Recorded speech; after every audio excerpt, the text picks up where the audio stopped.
My name is Andrew Jackson, and I'm the owner of Savand Photography in Williamsburg, Virginia. I grew up in southern West Virginia. I was the youngest of three. I have two older sisters. And as I was growing up, my father always had a video camera in his hand. So every holiday, every birthday, he was taking video, he was taking photos. And I just kind of grew up with that. And I didn't think about it, much growing up. But as I got into my teen years, we used to watch those old videos, and I really appreciated having those photos to look at in my album. So in my teenage years, my oldest sister moved to Florida, West Palm Beach. And so I would visit her on spring break and would go down in the summers and spend time with her. But I would come back to the beach and tell my sister and tell my folks, what I was doing, what I was seeing, and they just, they kind of blew it off like, yeah, right, you're not pulling sharks out of a cave and you're not seeing all these things. So that kind of fueled a desire to prove them wrong. And so I started begging them for an underwater camera.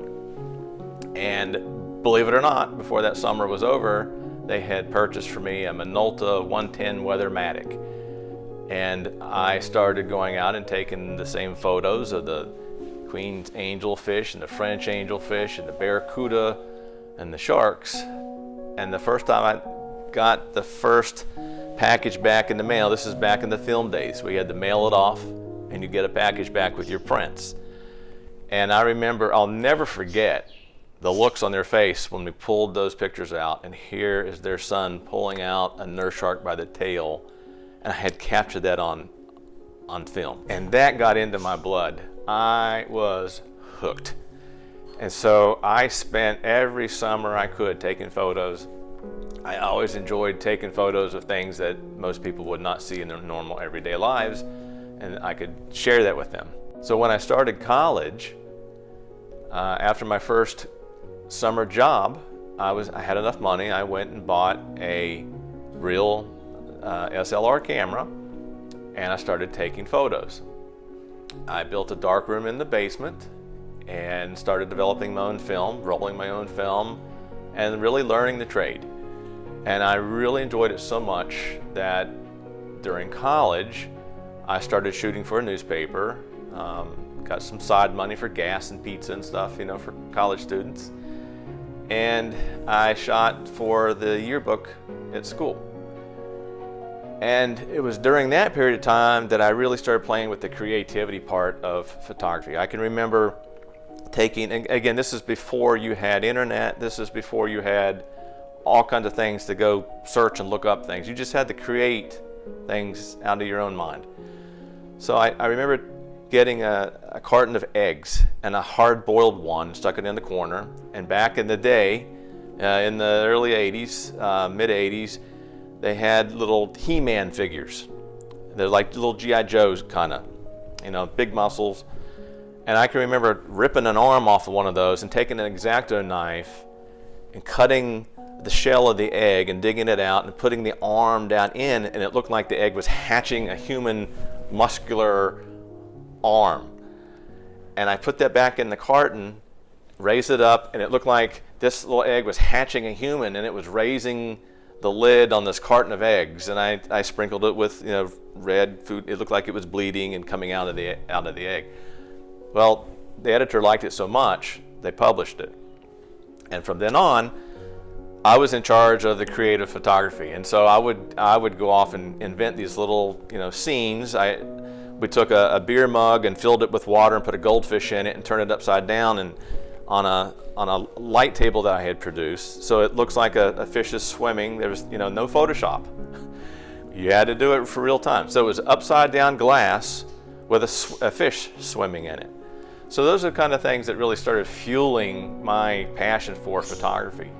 I started photographing things just, family vacations. We started having children, had two daughters, so I had two sisters, and then I had two daughters, and I would take photos of them, but I never really pursued it as a full-time profession or anything at that point. We did youth ministry at our church, and so I did take a lot of photos of the kids throughout the year, and at the end of the year I'd put these videos together. It was a big hit. We all had a lot of fun doing that. And then we moved from Orlando, Florida to Williamsburg, Virginia in 2007. And it was just a few years later that my oldest daughter was a senior in high school. And so she tried out and made the cheerleading team. And I remember my wife had a camera at one of the games, and we were sitting in the bleachers, and I just grabbed her camera and went down on the floor. It was just like old times. You know, in college, I did events and I did a lot of sports. And so I went down and sat underneath the basketball goal, this game, and started taking pictures. And I can tell you, the passion just came back, just flooded me, to the point that I went home that weekend and listed my Harley, sold it, and seeded the money for Savand Photography. And I started Savand Photography officially on January 1st, 2012 here in Williamsburg.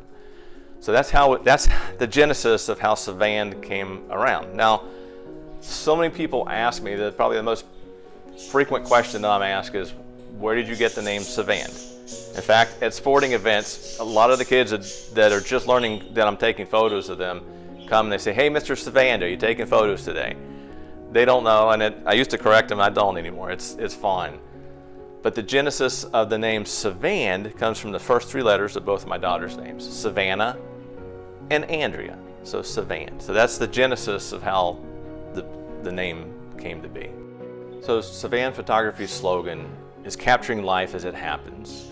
Whether it is a sporting event where I'm freezing action that you normally would not see while you're watching a sporting event, such as a basketball that really compresses and flattens on the floor, or the volleyball that compresses when it hits the forearm, or a soccer ball that compresses when it hits the forehead of a player. Those are the things that you don't see while you're watching and enjoying the sport. And that's why I enjoy photography, because I can capture those microseconds of action, the muscles, contorting during an actual event. People don't see that, and so a photograph captures that very split second in time. That's kind of special. It's very special to me to be able to capture a moment for a family and see the joy in their eyes when they see the photographs that I've produced. That means the world to me. Photography is a lot more than just capturing those moments. For me, and what I've learned since starting the business, is photography is really about connecting people. Yes, I'm taking photos of stuff, but I connect with the clients that I have, and that's a special bond. In fact, I've become friends with a lot, I'd say the majority of my past clients. We've become fast friends. Some I have been shooting their family now for 12 years, and I have done brothers and sisters and families and on. And it all starts with sports. I do the sporting events, and then I do their senior photos. They go off to college, they get engaged. I do the engagement shoots, we do weddings. They get pregnant, and then we do the maternity shoots. And then we have birthday parties for the babies. And it's just special to me to be able to be trusted enough that I can become an extension of their family and document their lives. And that to me is truly a blessing to be able to do that. I am very often asked, what kind of photographer are you?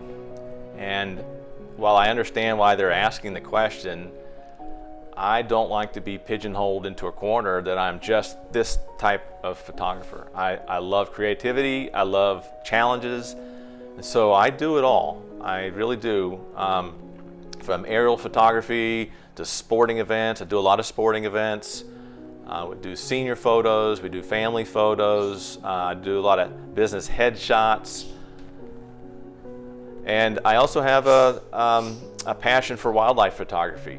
I grew up, like I said, in southern West Virginia, so I have an affinity for outdoors, and so I am a big fan of wildlife. And every year I produce calendars. I use a lot of the wildlife photography in the calendars that I produce, and that's more of the therapy side of the business. So when I'm finished with dance recital season and I've got 30,000 pictures to cull through, I will very often then go to a place where there are a lot of black bears, and I'll spend a few days there photographing bear or fox or coyotes or wolves or eagles and ospreys and fox, whatever. It's just, that to me is, it recharges my batteries, so to speak. One of the things that, if you're viewing the website for the first time, that I hope that you get out of this is that there's a passion behind it. I'm not just there to show up and click a few pictures and go home. I will dedicate the time that we have just to our photo shoot. And it really all starts days and weeks before the shoot. One of the things that I stress is that I want to get to know my client, particularly if it's a high school senior that's on the shy side. You know, if they just show up for the shoot cold turkey, it's going to take me 30, 60 minutes to really get them relaxed. And we do that through humor and just having fun. All of my clients would tell you we have fun on photo shoots. But I like to start sooner than that. I want them to know me. I want them to understand who I am and that I'm really trying to get into their brain to see what it is they want. What do they like? You know, think outside the box. Do we want smoke bombs? Do we want to do this in the middle of the lake? Do we want to do this to customize to their hobbies? So these are things that I like to find out ahead of the shoot, so that when we get into the shoot, we are doing exactly, you know, what it takes to produce the outcomes that they're looking for. My most memorable photo shoot. Well, to some extent, they're all memorable. Gosh, that's a tough one, but I think there's probably three that rise to the top right off the top of my head. One special one was a flight home from Florida. I was doing a shoot down there for a senior, and on the way back on Delta Airlines, the main flight attendant, her name was Marilyn, the pilot came on and made an announcement that this was her final flight. She was retiring after 50 years in the industry. And oh my gosh, I've got my two camera bags right above me. I couldn't let this pass me by. So I rang one flight attendant and she came over, and I told her, hey, I'm a photographer. Can I capture this for Marilyn? So she went up, talked to the flight crew, and they said, whatever you need, it's yours. So I'm like, all right. So I got my camera gear down. I'm setting up shop at 30,000 feet. And Marilyn came out. She had all kinds of paraphernalia on, celebrating her final flight. And so at the end of the flight, let everybody else off. I waited to the end and I documented her final steps out of the jetway and into the loving arms of her daughters and her coworkers. And that was a very special time. She certainly enjoyed the photos. I didn't charge her for those. That was just a special moment. I photographed the retirement ceremony years ago on the USS Wisconsin for a retiring Navy commander. What's cool about that story is my father was in World War II, and he was in the Marines, and he fought the battle on Iwo Jima. And if you know anything about that battle, for many weeks, the Marines were pretty much held on the beach as the Japanese were just shelling the island from Mount Suribachi. The USS Wisconsin was one of the ships that came into play and shelled the island. And my father in his memoirs talks about the ships firing the shells right across their heads into the mountain. And so for me, photographing that Navy commander on a historic battleship that had helped keep my father alive during World War II was just an incredible moment for me. It gave me goosebumps, and it still does. In 2021, I had the privilege of being selected to be a photographer behind the scenes for several NFL players and Lou Holtz, who came together in town for some special events. Unfortunately, I can't share those pictures publicly because of the contracts that were signed, but I can tell you that we had a blast. A lot of out-of-the-box thinking, smoke bombs, airplanes, 3 a.m. shoots in the middle of town. We had a blast. But it doesn't matter to me whether you're an NFL player, a celebrity, or just a senior in high school. The experience that you're going to get from Savand Photography is the same, no matter who you are. We're going to have fun. I guarantee we're going to have fun. We're going to dedicate the time solely to what we're focused on doing that day, There will be no distractions. And after the shoot, you're going to get customer service that you expect to get.